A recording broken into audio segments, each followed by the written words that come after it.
आज प्रधानमंत्री नरेंद्र मोदी ने भारतीय राजनीति में एक और बड़ा कीर्तिमान स्थापित कर दिया है। वो सबसे लंबे समय तक लगातार देश की सेवा करने वाले निर्वाचित प्रधानमंत्री बन गए हैं। पीएम मोदी ने भारत के पहले प्रधानमंत्री पंडित जवाहरलाल नेहरू का रिकॉर्ड तोड़ दिया।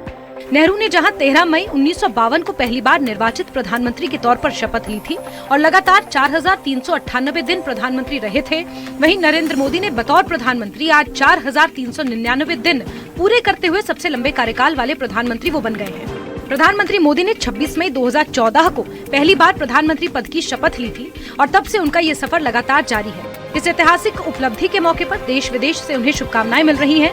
वहीं भारतीय जनता पार्टी ने इस अवसर पर 12 साल बेमिसाल अभियान की भी शुरुआत की है, जिसकी शुरुआत आज भारत मंडपम से की गई है।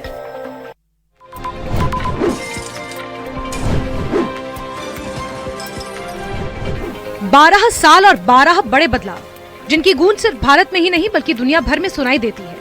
पीएम नरेंद्र मोदी के नेतृत्व में पिछले एक दशक में भारत ने कई ऐतिहासिक फैसले और परिवर्तन देखे हैं, जिन्होंने देश की राजनीति, अर्थव्यवस्था और समाज को नई दिशा दी है।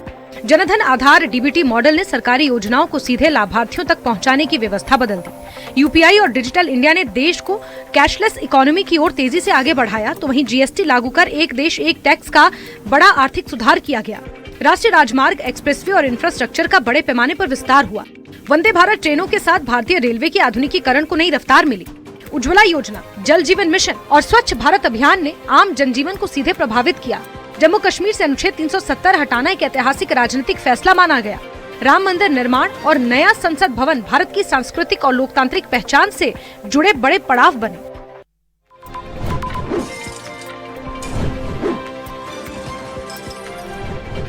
प्रधानमंत्री नरेंद्र मोदी ने लगातार सबसे लंबे समय तक सेवा देने वाले निर्वाचित प्रधानमंत्री के रूप में नया रिकॉर्ड स्थापित किया है। इसी दावे के साथ उन्होंने भारत के पहले प्रधानमंत्री पंडित जवाहरलाल नेहरू के कार्यकाल संबंधी एक ऐतिहासिक आंकड़े का रिकॉर्ड बनाया। इसी मौके पर देश भर में अलग अलग जगहों पर प्रतिक्रिया और आयोजन देखने को मिल रहे हैं। दिल्ली में मुख्यमंत्री रेखा गुप्ता ने किशनगंज गौशाला स्थित श्री राम मंदिर में विशेष पूजा अर्चना की। उन्होंने भगवान श्री राम से देश की प्रगति, शांति, समृद्धि की कामना की। देश में इस उपलब्धि को लेकर राजनीतिक हलकों से लेकर समर्थकों तक अलग अलग प्रतिक्रियाएं सामने आ रही हैं। भारतीय राजनीति के एक महत्वपूर्ण मोड़ के रूप में इसे देखा जा रहा है।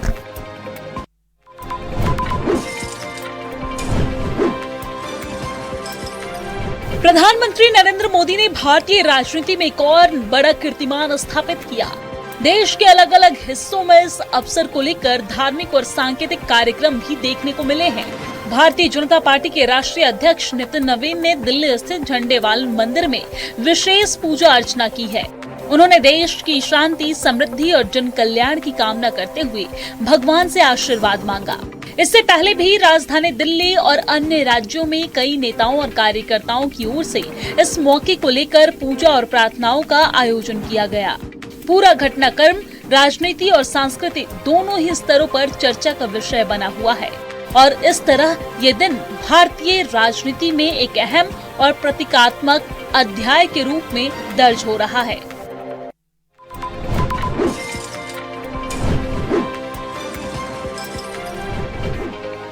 दिल्ली के कनॉट प्लेस के प्राचीन हनुमान मंदिर में एक खास धार्मिक माहौल देखने को मिला, जब प्रधानमंत्री नरेंद्र मोदी के सबसे लंबे लगातार चुने हुए प्रधानमंत्री कार्यकाल को लेकर पूजा अर्चना की गई।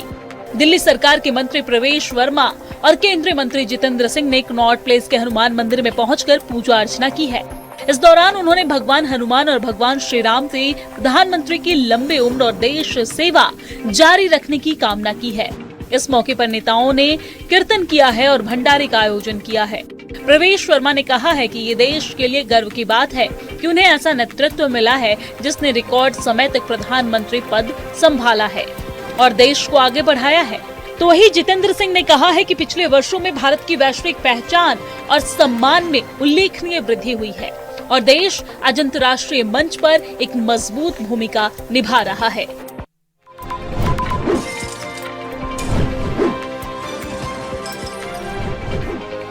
प्रधानमंत्री नरेंद्र मोदी ने लगातार 4,399 दिनों तक सत्ता के शिखर पर अदम्य और अविचल बने रहकर एक नया स्वर्णिम इतिहास रच दिया है।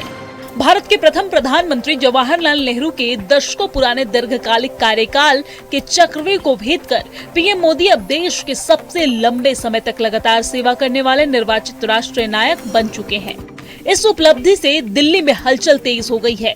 दिल्ली में केंद्रीय स्वास्थ्य मंत्री जेपी नड्डा ने दिल्ली के बिरला मंदिर में पूजा अर्चना की है और प्रधानमंत्री की दीर्घायु और स्वस्थ जीवन की कामना की है। नड्डा ने दावा किया है कि प्रधानमंत्री ने भारत के पहले प्रधानमंत्री जवाहरलाल नेहरू का रिकॉर्ड भी पीछे छोड़ दिया है और ये कार्यकाल लगातार देश सेवा का उदाहरण है।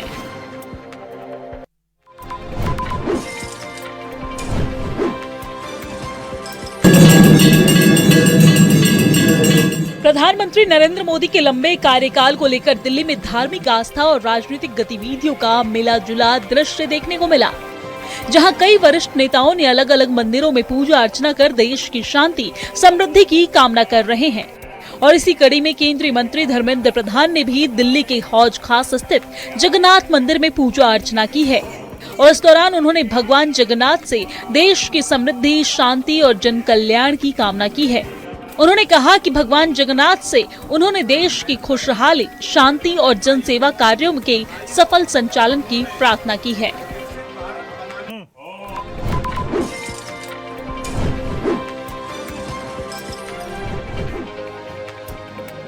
प्रधानमंत्री नरेंद्र मोदी की ऐतिहासिक उपलब्धि पर आज कई बड़े कार्यक्रमों का आयोजन किया जा रहा है।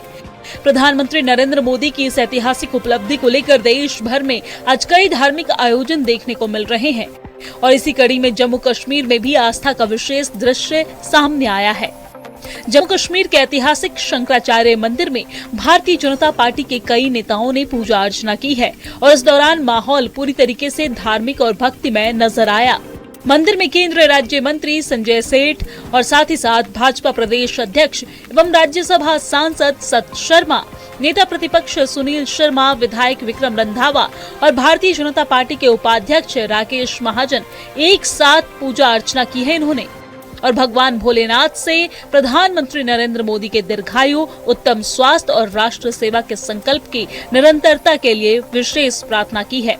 इस दौरान मंदिर परिसर में मंत्रोच्चार और पूजा अर्चना का वातावरण रहा, जिसमें नेताओं ने देश की समृद्धि और स्थिरता की कामना भी की है।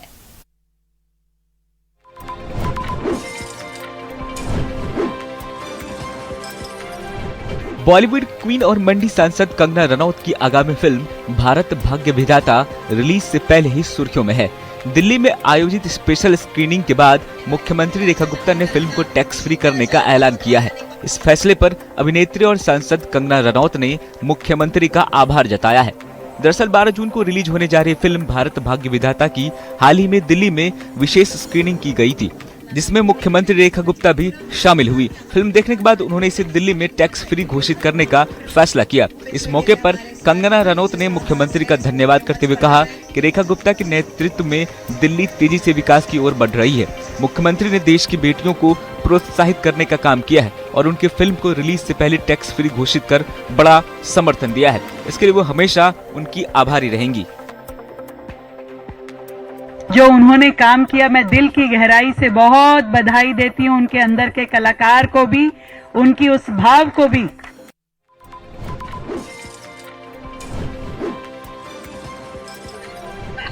दिल्ली में एक बार फिर बुलडोजर एक्शन को लेकर माहौल गर्म है।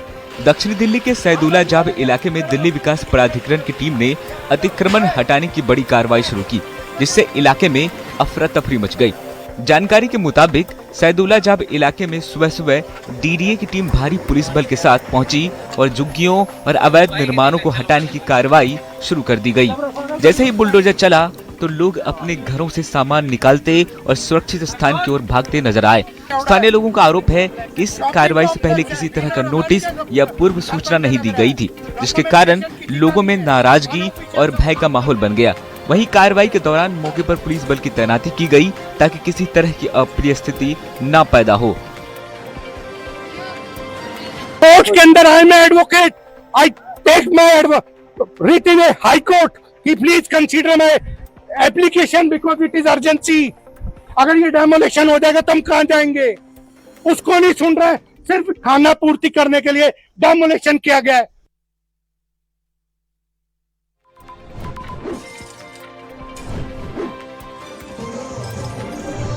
हिमाचल प्रदेश के शिमला समर फेस्टिवल के दूसरे दिन रंग, संस्कृति और सामाजिक जागरूकता का अनूठा संगम देख महानट्टी लोक नृत्य प्रस्तुत कर न केवल दर्शकों का दिल जीत लिया बल्कि नशे के खिलाफ एक सशक्त संदेश भी दिया। अंतर्राष्ट्रीय शिमला ग्रीष्मोत्सव 2026 के दूसरे दिन शिमला के ऐतिहासिक माल रोड पर हिमाचली संस्कृति की पहचान महानाटी आकर्षण का केंद्र रही। Mothers against abuse and addiction theme पर आयोजित इस विशेष कार्यक्रम में विभिन्न ICDS खंडों से पहुंची करीब 250 आंगनवाड़ी कार्यकर्ताओं और सहायिकाओं ने पारंपरिक वेशभूषा में एक साथ लोक नृत्य प्रस्तुत किया।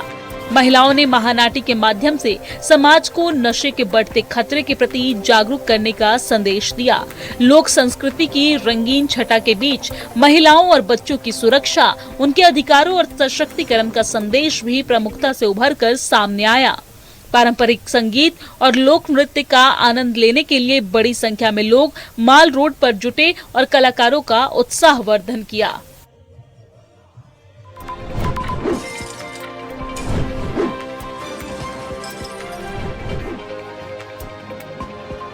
राजधानी दिल्ली के लक्ष्मीनगर इलाके में तेज रफ्तार का कहर एक बार फिर से देखने को मिला है।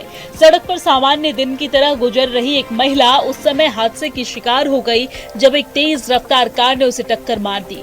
पूरी घटना पास में लगे कैमरे में कैद हो गई है। वीडियो में देखा जा सकता है कि महिला अपने घर से बाहर गुजर रही थी, तभी अचानक से तेज रफ्तार से आती एक कार ने महिला को जोरदार टक्कर मार दी। टक्कर इतनी अचानक थी कि आसपास मौजूद लोग भी कुछ पल के लिए स्तब्ध रह गए। हादसे के बाद स्थानीय लोगों ने तुरंत महिला की मदद की और उन्हें हालत में अस्पताल पहुंचाया।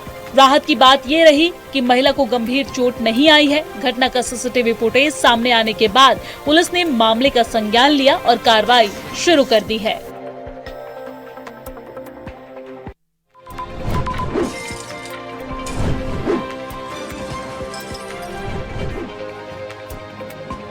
गाजियाबाद के साहिबाबाद औद्योगिक क्षेत्र में बुधवार सुबह एक फर्नीचर फैक्ट्री में भीषण आग लगने से हड़कंप मच गया। लकड़ी और केमिकल होने के कारण आग ने कुछ ही मिनटों में विकराल रूप ले लिया और फैक्ट्री का टीन शेड भरभरा कर गिर गया। सूचना मिलते ही फायर ब्रिगेड की कई गाड़ियां मौके पर पहुंची और घंटों की मशक्कत के बाद आग पर काबू पाया गया। राहत की बात ये रही कि हादसे में किसी तरह की जानहानि नहीं हुई। सूचना पर साहिबाबाद, वैशाली और कोतवाली फायर स्टेशन से 6 से अधिक दमकल गाड़ियां मौके पर पहुंची है।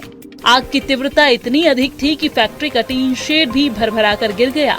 दमकल कर्मियों ने आसपास की फैक्ट्रियों को सुरक्षित करते हुए पानी और फोम की बौछार कर आग बुझाने का प्रयास किया। करीब 3 घंटे की कड़ी मशक्कत के बाद आग पर पूरी तरीके से नियंत्रण पा लिया गया है। शुरुआती जांच में आग लगने के कारण शॉर्ट सर्किट माना जा रहा है। फैक्ट्री में काम कर रहे सभी कर्मचारी समय रहते बाहर निकल आए, जिससे बड़ा हादसा टल गया। हालांकि आग से लाखों रुपए के सामान के जलकर राख होने की आशंका है। पुलिस और फायर विभाग नुकसान का आंकलन कर रहे हैं।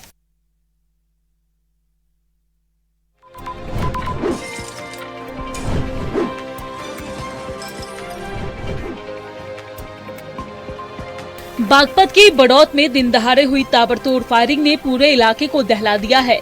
तहसील के पास दिल्ली सहारनपुर हाईवे पर टेंट व्यापारी सोहनलाल और उनके बेटे विकास की गोली मारकर हत्या कर दी गई। बड़ौत कोतवाली क्षेत्र में तहसील के पास स्थित टेंट हाउस पर बैठे व्यापारी सोहनलाल और उनके बेटे विकास पर बदमाशों ने अचानक से हमला बोल दिया। प्रत्यक्षदर्शियों के मुताबिक हमलावर 2 बाइक पर सवार होकर पहुंचे और आते ही अंधाधुंध फायरिंग शुरू कर दी, जिससे इलाके में अफरा तफरी मच गई और फायरिंग में पिता बेटे गंभीर रूप से घायल हो गए। दोनों को अस्पताल पहुंचाया गया, लेकिन इलाज के दौरान उनकी मौत हो गई। वही पुलिस की शुरुआती जांच में सामने आया है कि दोनों पक्षों के बीच कई वर्षों से रंजिश आ रही थी। घटना की सूचना मिलते ही पुलिस के वरिष्ठ अधिकारी मौके पर पहुंचे और जांच शुरू कर दी।